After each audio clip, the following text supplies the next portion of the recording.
खोखों में बिकने वाले ये लोग ये मुझे सिखाएंगे, ये मुझसे कहेंगे कि इम्तियाज जलील पैसों के लिए या मजलिस पैसों के लिए खड़े रहती है करके उसमें। पिछले टाइम हमारे 26 कॉरपोरेटर्स थे, इस बार 16 तारीख का आप इंतजार कर लीजिएगा, आपके सवाल का जवाब आपको मिल जाएगा कि मजलिस को कितनी सीटें मिलेंगी। यकीन मानिएगा कि हमारे जो पुराने साथी है, हमारे जो पुराने लोग हैं, वो भी उतने ही मजबूत है, वो भी उतने ही अच्छे इसमें किसी लिहाज से वो कम नहीं है। इम्तियाज जैसी जलील जैसे कितने लोग आएंगे और कितने लोग जाएंगे सर। आप मेरे पे गुस्सा निकाल कर आप मजलिस को कहीं ना कहीं कमजोर कर रहे हैं। अगर मेरे से अगर किसी की नाराजगी है, मैं अपना सर झुकाकर उनके पेट में मुंडी डालने के लिए तैयार हूँ। उसमें इम्तियाज अली छोटा नहीं होगा साहब, उसमें कि जितने भी नाराज लोग ना, उनको कतई ये नहीं मान रहा हूँ कि वो मजलिस के बाहर है करके। वो पहले भी मजलिसी थे और कट्टर मजलिसी थे, आज भी मजलिसी है, और यकीन मानिएगा वो कल भी है तो मजलिस के साथ ही खड़े रहेंगे इसमें। देखिए 7 तारीख के दिन हमारा पहला जलसा रहेगा असदुद्दीन अवैसी साहब का। कुछ लोगों का ये मानना है कि औरंगाबाद में उस तरीके का रिजल्ट आएगा जिस तरीके की नाराजगी चल रही है। 16 तारीख तक रुक जाइए, इतनी बेचैनी किस बात की है? हमें पूरा यकीन है, और औरंगाबाद के ताल्लुक से तो आप ये बोल ही नहीं सकते हैं, क्योंकि ये वही शहर है जिसने पूरे हिंदुस्तान को समझाया, बताया, दिखाया कि इत्तेहाद क्या होता है। और उसी इत्तेहाद का नतीजा है कि इस शहर के अंदर कभी किसी ने तसव्वुर नहीं किया था कि एक एमएलए चुनकर आ सकता है, कभी किसी के ख्वाबो ख्याल में नहीं था कि कोई एमपी भी यहाँ से चुनकर आ सकता है। यही शहर ने दिया है। पिछले टाइम हमारे 26 कॉरपोरेटर्स थे, इस बार 16 तारीख का आप इंतजार कर लीजिएगा, आपके सवाल का जवाब आपको मिल जाएगा कि मजलिस को कितनी सीटें मिलेंगी। देखिए आवाम मायने रखती है, और आवाम किसके साथ है मुझे आपको बताने की जरूरत नहीं है। आप सड़क चलते आदमी से पूछ लीजिएगा कि वो किसके साथ है, किसको वोट करने वाला है, आपको आपका जवाब मिल जाएगा उसमें। इलेक्शन के अंदर तो हर राजनीतिक पार्टी ये दावा करती है कि साहब हम जीतने वाले हैं, हमको मिलने वाला है करके। ये आप लोग नतीजा निकाल लीजिएगा, आवाम से बात करके, आम सड़क के ऊपर चलने वाले इंसान से बात करके, उनको आपको जवाब मिल जाएगा आपको कि क्या होने वाला है। जिस तरीके से टिकट का वाटअप हुआ है उसके बाद में ओवैसी पैनल तैयार हुआ है, हर जगह पर ये सिर्फ आपको लेकर नाराजगी है। औरंगाबाद शहर की अगर मैं बात करता हूँ, धुलिया शहर है, मुंबई है, हर जगह आपको लेकर सिर्फ नाराजगी है।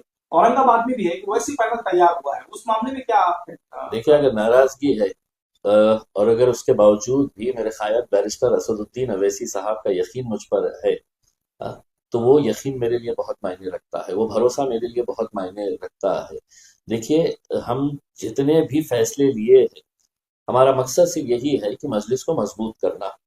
और इस कोशिश के अंदर हो सकता है कि कुछ लोग हमसे छूट गए, इसका मतलब ये नहीं होता है कि जो लोग छूटे हैं वो किसी भी लिहाज से कम थे, वो किसी भी लिहाज से बराबर नहीं थे, इसीलिए दूसरों को मौका दिया गया।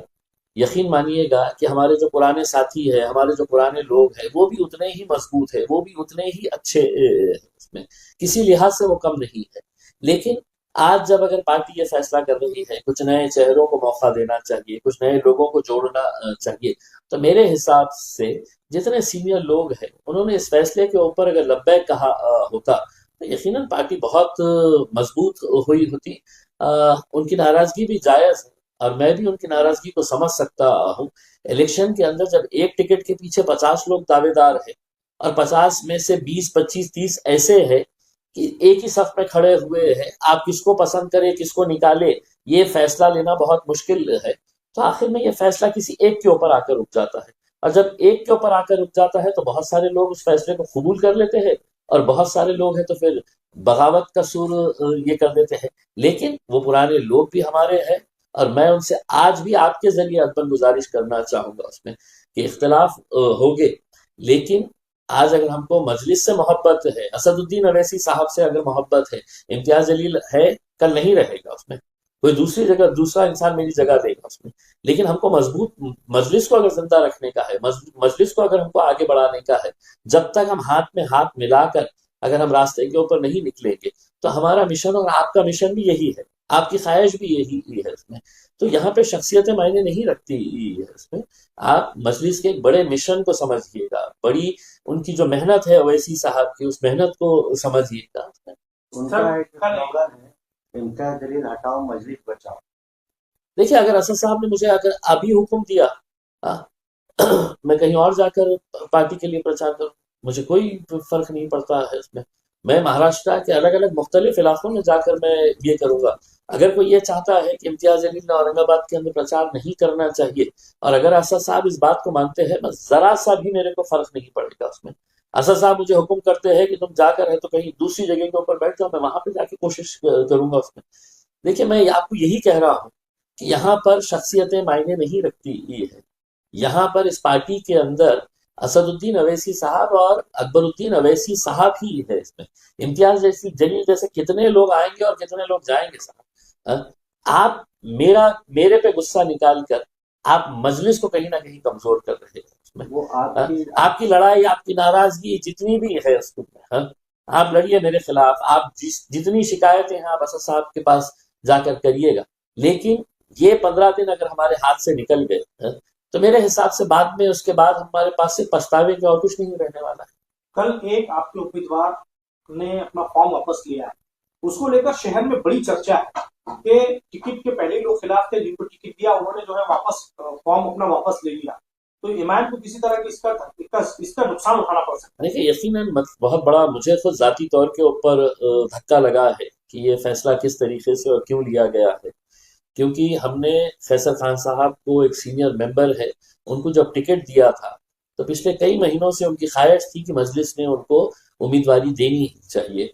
हमारी कोशिश ये थी कि उनके खानदान के अंदर जो नाइतफाकियां थी, कुछ नाराजगियां थी, तो वो भी खत्म हो जाए करके हमने पहली मर्तबा एक खानदान की दुश्मनी को खत्म करने के लिए हमने चचा भतीजे को एक साथ मैदान के अंदर उतारा।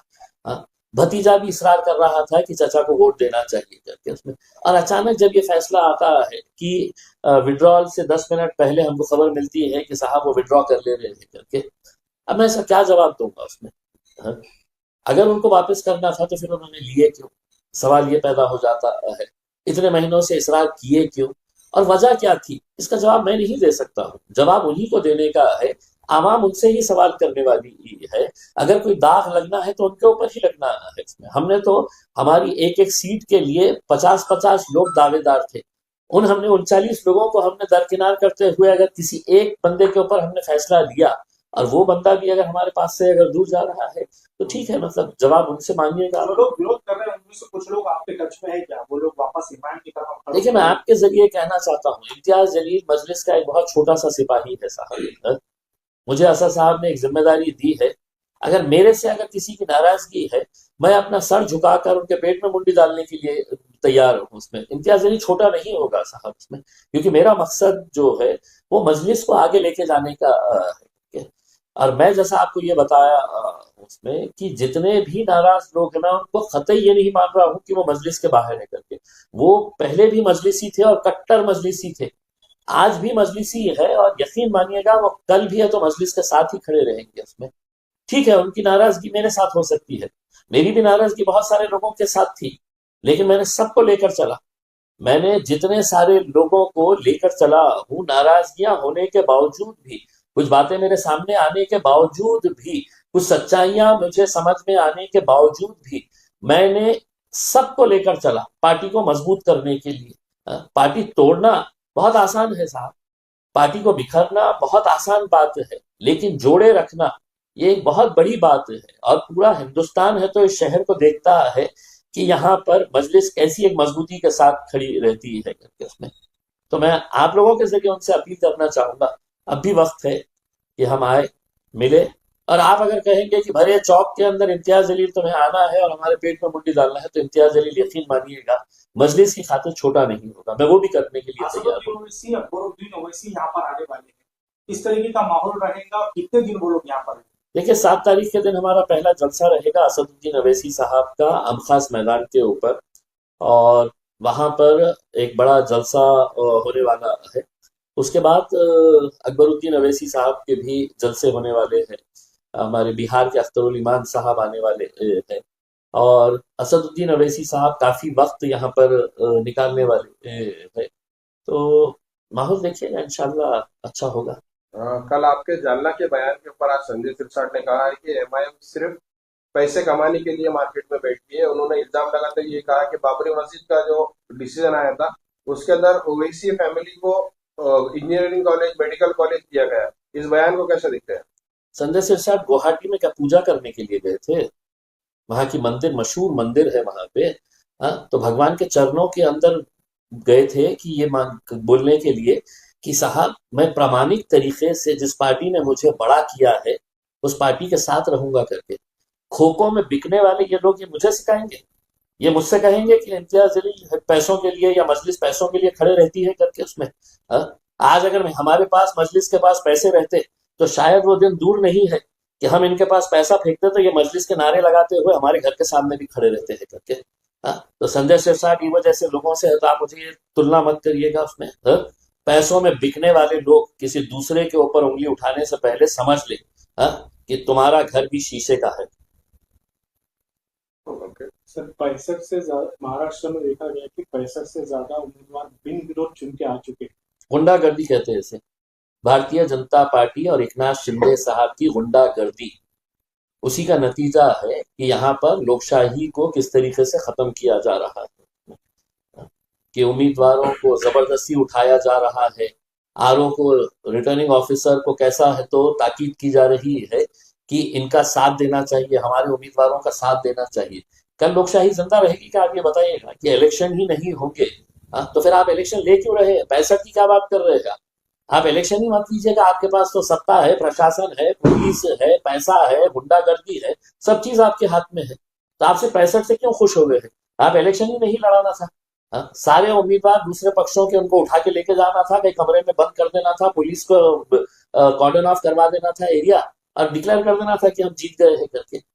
देखिए यही खेल चल रहा है कि सत्ता के लिए हम किसी भी हद तक जा सकते हैं। आज आप औरंगाबाद शहर के अंदर देखिए, क्या भारतीय जनता पार्टी के अंदर कार्यकर्ता नहीं है? क्या संजय सिरसाट साहब का बेटा और बेटी ही है तो सत्ता में आएंगे? बाकी के कार्यकर्ता गोटियां खेलते बैठेंगे उसमें। मेरा भी बेटा है, मेरे भी परिवार के लोगों ने मुझसे टिकट मांगा था लेकिन मैंने किसी को नहीं दिया। मेरे घर में तो कोई नहीं इलेक्शन लड़ेगा, लेकिन मेरे रिश्तेदारों के अंदर भी बहुत सारे लोगों ने सुझाव किए थे कि इनको खड़े कर दो, मैंने किसी को नहीं किया, क्योंकि ये परिवारवाद का मामला नहीं है। जो मेहनत करता है उसको टिकट मिलना चाहिए। लेकिन एक एमएलए का बेटा खड़ा हुआ है, एक एमएलए की बेटी खड़ी है, एक बेटा खड़ा हुआ है, एक दामाद खड़ा हुआ है, एक बहन खड़ी हुई है, एक अम्मा खड़ी हुई है।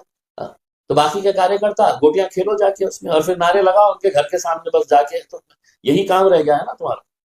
इलेक्शन कमिश्नर उस पर सखोल चौकसी करेगा बोलता है। काहे की चौकसी करने वाले? लोकशाही के अंदर ये मुमकिन हो सकता है क्या कि 65 उम्मीदवार बगैर इलेक्शन के आप मैदान के अंदर उतार देते हैं? तो ये सब जो राजनीति का एक गंदा खेल खेला जा रहा है, पैसे की और ताकत की और सत्ता की बुनियाद के ऊपर, आप बाकी के सभी उम्मीदवारों को या तो पैसे से खरीद रहे हैं या डरा रहे हैं या धमका रहे हैं और फिर बोल रहे हैं कि हमने 65 उम्मीदवार बिन विरोध जिता दिए हैं करके। बिन विरोध नहीं जिताए हैं, आप साफ बोलिए हमने गुंडागर्दी करके है तो इन लोगों को जिताए हैं। क्या भूमिका रहेगी आपकी, क्या इस बारे में हम क्या कहेंगे साहब? अगर इलेक्शन कमीशन ने अपने कान पे हाथ रख लिया है, अपने आंख को बंद कर लिया है और अपने मुंह पे पट्टी बांध ली है तो इम्तियाज जलील और आप भी कुछ नहीं कर सकते हैं। हमको इस तमाशे को सिर्फ देखना है बस।